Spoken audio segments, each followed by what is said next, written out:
Ok, donc maintenant que nous savons ce que sont les ponts et les transports enfichables, voyons comment nous pouvons les obtenir et configurer notre navigateur pour l'utiliser afin que nous puissions accéder à Tor même s'il est bloqué par notre fournisseur d'accès Internet ou par notre administrateur réseau. Donc la première chose que vous voulez faire ici, donc j'ai mon navigateur Chrome, ce n'est pas le navigateur de Tor. Donc j'ai chargé la base de données des ponts que vous pouvez obtenir en allant sur bridges.torproject.org. Je vais inclure ce lien dans les ressources de cette vidéo et une fois que vous êtes ici, vous pouvez simplement cliquer sur Obtenez des ponts.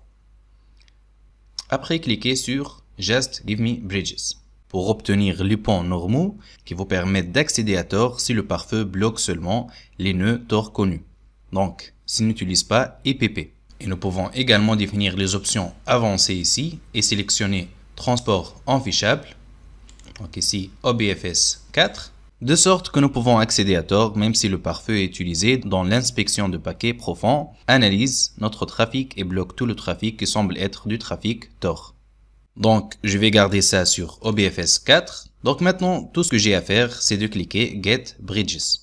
Même si cette page ne s'est pas chargée pour vous parce qu'il y a des chances que votre fournisseur d'accès vous bloque l'accès à Tor, il est possible qu'il bloque aussi cette page. Donc, afin d'obtenir vos ponts, vous pouvez envoyer un mail à bridges@torproject.org à partir d'un compte RiseApp ou Gmail. Si vous tapez simplement Get Transport OBFS 4 dans l'email, vous allez obtenir un email comme celui-ci que j'ai reçu. Vous allez obtenir un email avec toutes les passerelles disponibles et les transports enfichables similaires à l'email ici. Donc, laissez-moi vous montrer comment obtenir les transports si cette page est bloquée. Donc, tout ce que j'ai à faire est de composer un nouveau message.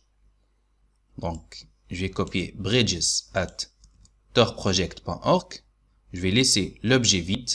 Et ici, je vais coller Get Transport OBFS 4 et envoyer.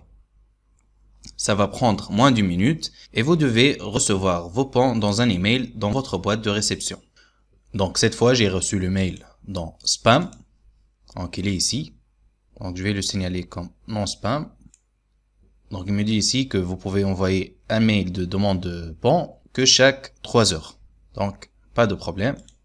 Je vous ai montré comment envoyer un mail et vous allez sûrement recevoir un mail de retour.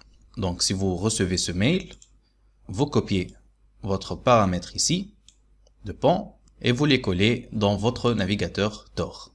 Donc, si cette page marche pour moi, ça pourrait marcher pour beaucoup d'entre vous. Donc, si ça marche, tout ce que vous avez à faire est de cliquer littéralement sur Get Bridges. Ça va me demander de remplir le CAPTCHA et je vais essayer de le remplir avec un peu de chance. Je vais y arriver du premier coup. Donc, NZ, GJ, B, Q, E et entrée. Et voilà, parfait. J'ai mes ponts ici qui utilisent le transport enfichable OBFS 4, comme vous pouvez le voir. Ce que j'ai à faire est de sélectionner tout sélectionner et copier ça. Et ensuite, je vais aller sur mon navigateur Tor, que j'ai déjà chargé auparavant. Je vais aller sur Paramètres ici. Donc, Paramètres. À gauche, Tor. Et ici, dans Pont, je vais cocher Utiliser un pont. Et je vais sélectionner Fournir un pont. Et je vais coller ici. Et voilà. Maintenant, Tor devrait passer par les ponts que nous venons de configurer. Encore une fois, vous n'avez pas besoin de faire ça que si cette page ne se charge pas pour vous. Dans mon cas, ça marche, mais je vais juste revérifier que je n'ai pas cassé rien en utilisant les ponts.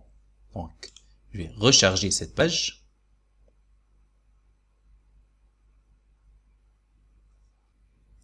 Parfait, comme vous pouvez le voir, il me dit que Tor fonctionne et que tout mon trafic passe par le réseau Tor en ce moment.